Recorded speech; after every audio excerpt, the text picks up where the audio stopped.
I will create a model which will contain this kind of data in a structured format. Let's create a model. For the models, I will create a folder named data. Inside it, I will create a mod. It should be models. By the way, naming doesn't matter, but still, good coding practices we should follow. Quiz question. Dot dot.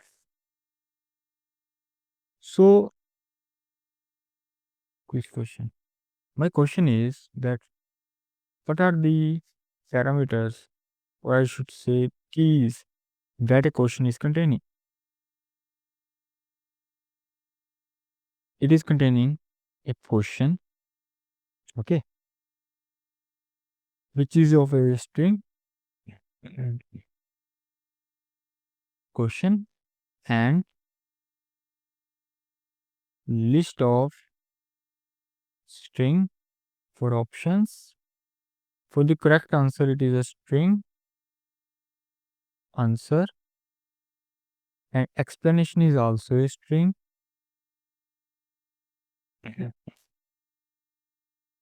Difficulty, it is a string as well.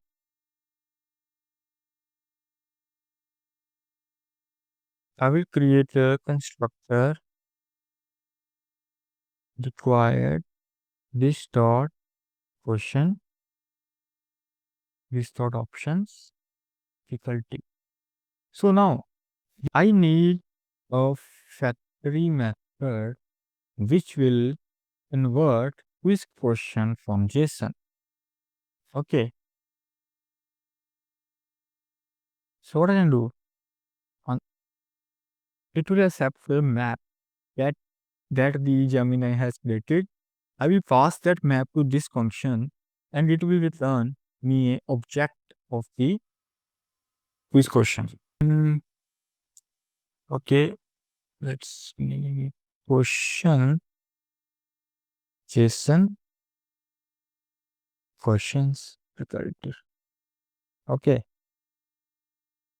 return a map from uh,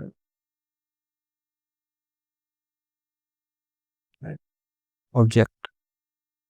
We can do like that. Although we don't need this thing, but still, just for the explanation and doing it.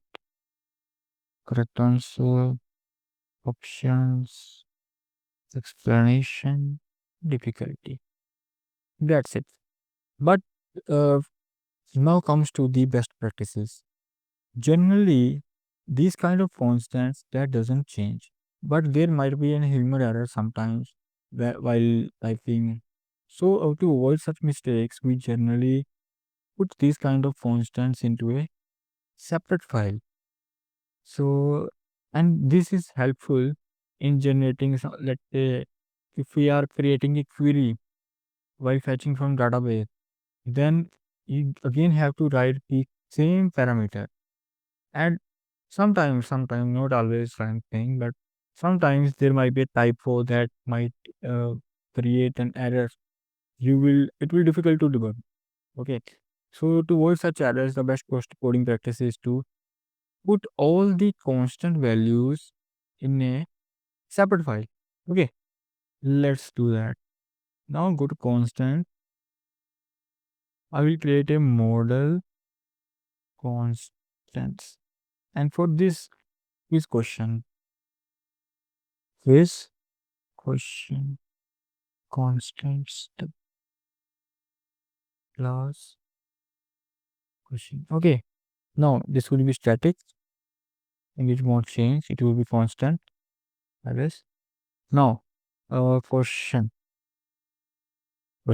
equals to uh, question.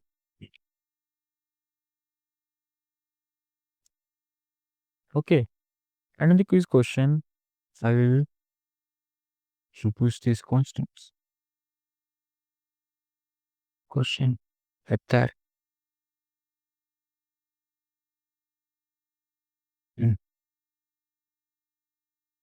Okay, so I have used the constants over there. Now, to As you are saying, I am writing the constants over here also.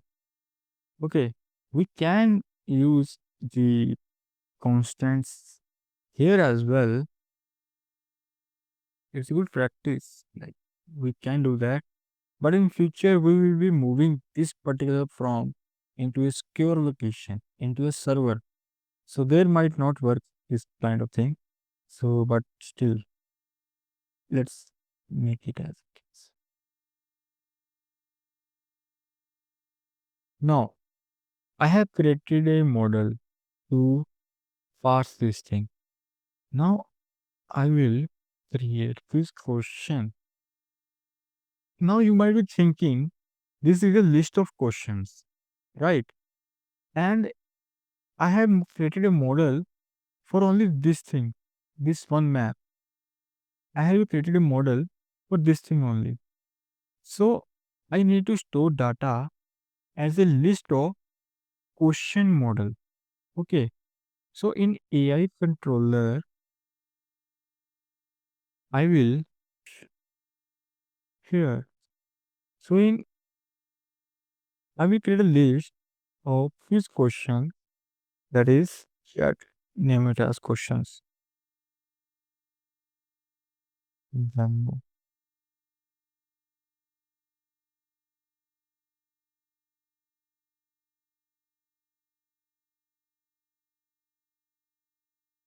right now, after creating a this list, I need to get the questions from it and okay, let's do something. Questions equals to map questions dot map.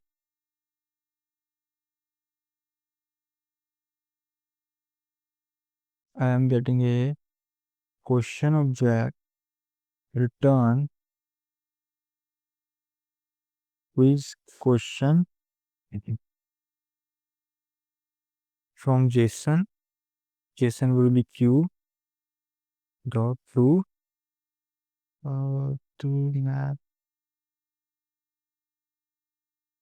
Right now, questions. Let's see what whether it will parse the questions or not. Let's see.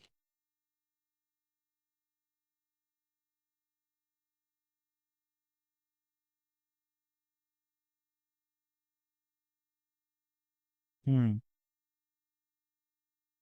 Error type map list iterable dynamic is a node subtype of list questions. Got it? List dynamic.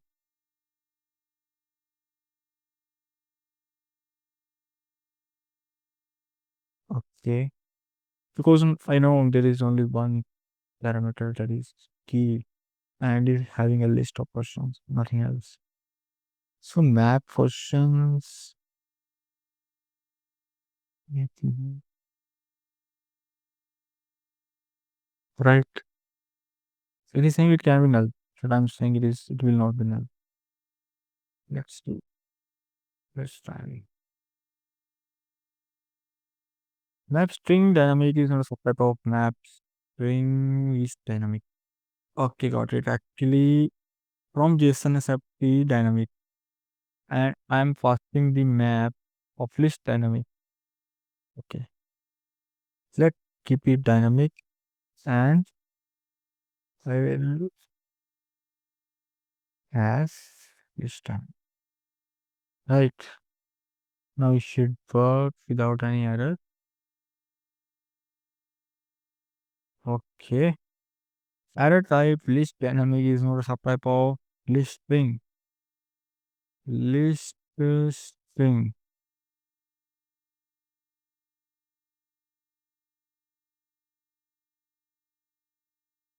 Okay, so now I'm getting the error in this line.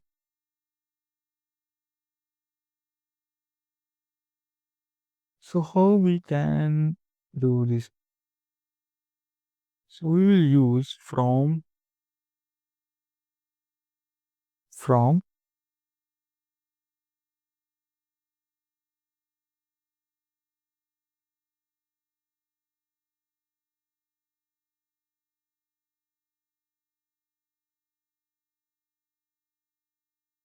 Great. It is working fine. As you can see, I got this 7 as the output. See, I got this 7 as the output. So in this video, you have seen how we created the model and parsed the response from the Gemini and stored into our controller. Now in next video, we will create a UI which will uh, show this question and user can interact with the UI to fake test.